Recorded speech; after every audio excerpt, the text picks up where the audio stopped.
Bob, thanks for this great pastries. You're welcome. Yeah. So we are starting this conversation about Russian politics, and it was your idea. That's right. And you came up with the name of it for it. That's right. The name was going to be Two Guys Discussing Russia, Eating Pastries. So that sounds great to me. Cheers. Cheers. So the point is to have an informal conversation about what's going on in Russia. And since we started eating, what do you think about these sanctions? Right. Well, it seems like Putin has followed Obama and put sanctions on his own country, and it's only going to hurt him. Yes, a lot of people call it the fourth round of sanctions. Fourth round of sanctions. And why do you think he put it on food? Yeah, that's a good question, because that's the most dangerous, because obviously by cutting the supply of food, the prices are going to go up in Moscow and the cities around Russia, and that's going to make Putin very unpopular, so I don't really see what the logic is of doing that. By the way, I recently saw a documentary, or like a journalist interview about him eating. Not eating, but it was like all sorts of interviews, including eating. And at some point, this journalist, he was interviewing him in his own office. Mm-hmm. And Putin suddenly reached back, got a thermos, pulled himself tea, and put it back. Mm-hmm. So he apparently, everybody is talking about that he's very cautious about poisoning and stuff. So his secretary even doesn't make him tea at work. He makes his own tea. So probably food is very important for him personally. Yeah, I would think so. But it's also important for the country too, because it's fun to make jokes about Parmesan and mozzarella and the fact that no one's going to be able to buy that stuff anymore in Russia. But I think that's going to have a strong impact on what happens. Another thing that I was wondering about is this humanitarian aid, because it certainly includes food as well. Right. And everybody's wondering what it is, where Right. it goes. Yeah, I mean, a good question is, where did the stuff come from? Do they just have stockpiles of all these things lying in Moscow? And all these cars just looking like each other. Right, all painted white. Is it going to be fresh food that they're giving, or is it going to be food that's already expired? And is this imported food? Would be interesting. I saw the list of food, so it's like usual Russian military food like grechka, Mm-hmm. some millet and others, and of course including some medication, but it's just a list. But what's there, nobody actually knows. Right. It'll be interesting to see. If it comes to the border, then will the Ukrainian border guards be able to open up these trucks and look inside and find out what's really there? And I guess they're going to take it off the truck and put it on a different truck. So, But it seems that this humanitarian aid is coming along very hard for the international society, and there is some play going around it.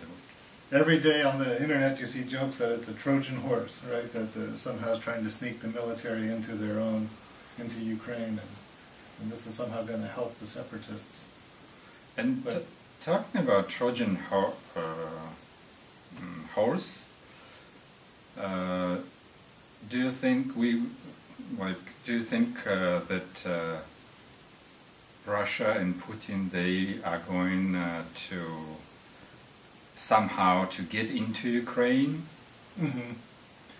Well, I guess Putin's goal is to destabilize the government and keep it as unstable as possible for as long as possible, especially given that otherwise it looked like Ukraine is developing into a real democracy, and that would be a threat to him at home. So as long as he can keep playing these games, keep people guessing what's going on, it looks like he's going to be happy, and he's done a good job of that so far. I mean, it has to end sooner or later. I mean, eventually we're going to find out what's in these trucks, so it can't go on forever. And I think also he's trying to bring the Red Cross somehow into this, and I think that's a very careful organization. It doesn't want to be seen as supporting Russia or Ukraine. It wants to be seen as completely neutral. And so by trying to convince people that the Red Cross is somehow supporting the Kremlin or working with the Kremlin, Putin is even trying to put a question mark on the Red Cross. So that's quite it's going a lot farther than he's ever gone before. Well, nowadays the biggest question is not how diverse Putin's politics is, but will he go against international, will he be pushing against the international community, or will he give up this plan against Ukraine? So that's the real question who's everybody's asking. Right, will he invade with actual military forces openly, or will he not? And we're writing a book together about Sochi Olympics, and there are some stuff which we as co-author don't agree. And we usually resolve those things in funny way, because there's no way to figure out. So what do you think?